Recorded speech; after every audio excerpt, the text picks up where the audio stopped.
అభివృద్ధి కావాలి, కానీ అది వినాశనానికి దారి తీయకూడదు. పరిశ్రమలు రావాలి, కానీ అవి పచ్చని పొలాలు బలి తీసుకోకూడదు. ఉపాధి పెరగాలి, కానీ ఉన్న ఉపాధి ఊడ్చేయకూడదు. ఇప్పుడు విజయనగరం జిల్లా గుర్ల మండలంలో ఇదే చిచ్చు రగులుతోంది. ఏడాదికి 2 పంటలు పండే బంగారు భూముల్లో స్టీల్ ప్లాంట్ ఏర్పాటుకు ప్రభుత్వం సిద్ధమవటం పెను దుమారం రేపుతోంది. అభివృద్ధి, ఉపాధి అంటూ ప్రభుత్వం చెబుతున్న మాటలకు తమ బతుకులు నాశనం అవుతాయంటూ రైతులు చేస్తున్న ఆందోళనకు మధ్య గుర్ల మండలం అగ్నిగుండంలా మారిపోయింది. అసలు పచ్చని పొలాల్లో ఈ స్టీల్ ప్లాంట్ చిచ్చు పెట్టిందెవరు? ఇది అభివృద్ధి ప్రస్థానమా లేక వినాశనానికి నాందా? అసలు గుర్లలో ఏం జరుగుతోంది?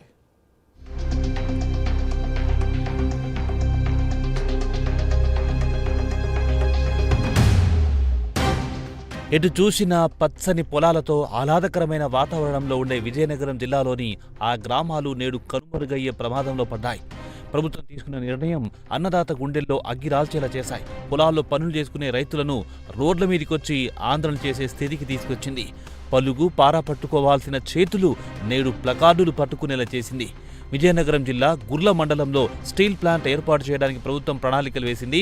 వ్యవసాయ భూములను పారిశ్రామిక వినియోగానికి కేటాయించింది. దీంతో గుర్ల మండలంలోని డమర్సింగ్, వల్లాపురం, కెల్లా సహా 6 గ్రామాల రైతులు ఇప్పుడు కంటి మీద కునుకు లేకుండా గడుపుతున్నారు. తమ కనీస సమాచారం ఇవ్వకుండా, గ్రామ పంచాయతీలను సంప్రదించకుండా రెవెన్యూ అధికారులు సర్వేలకు ఎలా వస్తారంటూ రైతులు ఆగ్రహం వ్యక్తం చేస్తున్నారు. ఇది ప్రజాస్వామ్యాన్ని కూని చేయడమేనని, తమ జీవనాధారమైన భూములను ఎట్టి పరిస్థితుల్లోనూ వదులుకోమని తేల్చి చెబుతున్నారు.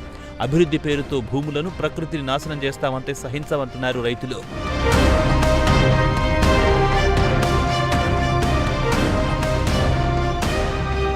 ప్లాంట్ నిర్మాణంతో గ్రామాలు, ఇళ్లు, పంటలు కోల్పోయే పరిస్థితి రావడంతో రైతులు లబోదిబోమంటున్నారు. తరతరాలుగా సాగు చేసుకుంటూ వచ్చిన పంట భూములను వదులుకోవాల్సి వస్తుందా? అదే జరిగితే ప్రభుత్వం సరైన పరిహారం ఇస్తుందా అన్న ప్రశ్నలతో ప్రజల్లో భయం వ్యక్తమవుతోంది. ప్లాంట్ వస్తే అభివృద్ధి చెందడమేమో కానీ తమ జీవితాలు బుగ్గిపాలవుతాయని రైతులు ఆవేదన వ్యక్తం చేస్తున్నారు. ఈ వివాదంలో మరో కీలక కోణం పర్యావరణం, పర్యాటకం. ఈ స్టీల్ ప్లాంట్ వస్తే ఈ కాలుష్యం వల్ల పచ్చని తమ పల్లెలు కళావిహీనంగా మారుతాయి. వాయు, నీటి కాలుష్యంతో తామంతా అనారోగ్యం పాలవుతామని రైతులు ఆందోళన చెందుతున్నారు. అంతేకాదు, ఈ గ్రామాలకు అతి సమీపంలో ఉన్న ప్రసిద్ధ పుణ్యక్షేత్రం, పర్యాటక కేంద్రం రామతీర్థం కూడా ఈ పరిశ్రమ కాలుష్యం బారిన పడి తన ఆధ్యాత్మికత శోభను కోల్పోతుందని భక్తులు, పర్యావరణవేత్తలు చెబుతున్నారు.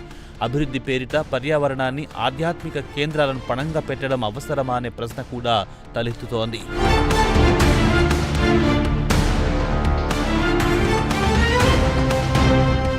అయితే ప్రభుత్వం చెబుతున్నది మాత్రం వేరే.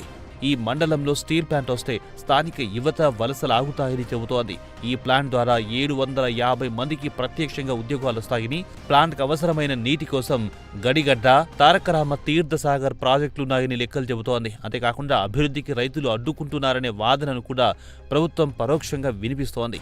వేలాది మంది రైతుల ఉపాధిని దెబ్బతీసి కేవలం 750 మందికి ఉద్యోగాలు ఇవ్వడం ఏ రకమైన అభివృద్ధి అంటూ రైతులు నిరసనలతో హోరెత్తించారు. తమ భూముల్లో అడుగుపెట్టే అధికారులను అడ్డుకుంటామంటూ గుర్ల తహసీల్దార్ కార్యాలయం నుంచి విజయనగరం కలెక్టరేట్ వరకు పెద్ద ఎత్తున ఆందోళన చేపట్టారు. రైతులు ఆందోళన చేస్తున్నా ప్రభుత్వం మాత్రం వెనకడుగు వేసేట్టు కనిపించడం లేదు. ప్లాంట్ ఏర్పాటుకు మొగ్గు చూపుతున్నట్టు తెలుస్తోంది.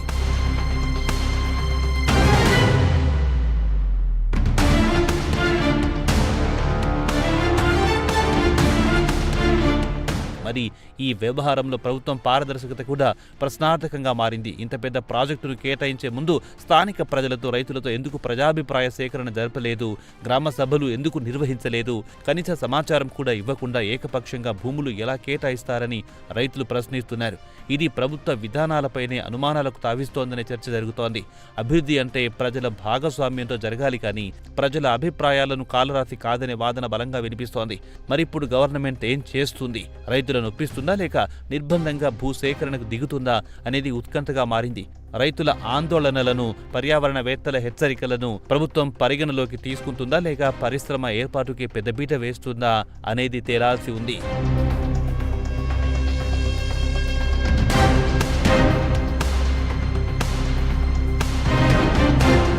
ఒకవైపు పచ్చని పంట పొలాలు, పాడి పశువులతో స్వయం సమృద్ధిగా ఉన్న గ్రామాలు, మరోవైపు వేల కోట్ల పెట్టుబడులు, వందల ఉద్యోగాల ఆశ చూపిస్తున్న పరిశ్రమ, ఈ రెండింటి మధ్య నలిగిపోతున్నది మాత్రం సామాన్య రైతే. తమ భూమిని నమ్ముకొని బ్రతుకుతున్న అన్నదాత భవిష్యత్తు ఇప్పుడు ప్రశ్నార్థకంగా మారింది. ప్రభుత్వం ఇచ్చే నష్టపరిహారం వారి తరతరాల జీవనాధారానికి ప్రత్యామ్నాయం కాగలదా? పరిశ్రమ వల్ల వచ్చే ఉద్యోగాలు రైతు కోల్పోతున్న ఉపాధిని భర్తీ చేయగలవా అనేవి సమాధానం లేని ప్రశ్నలుగానే మిగిలిపోతున్నాయి.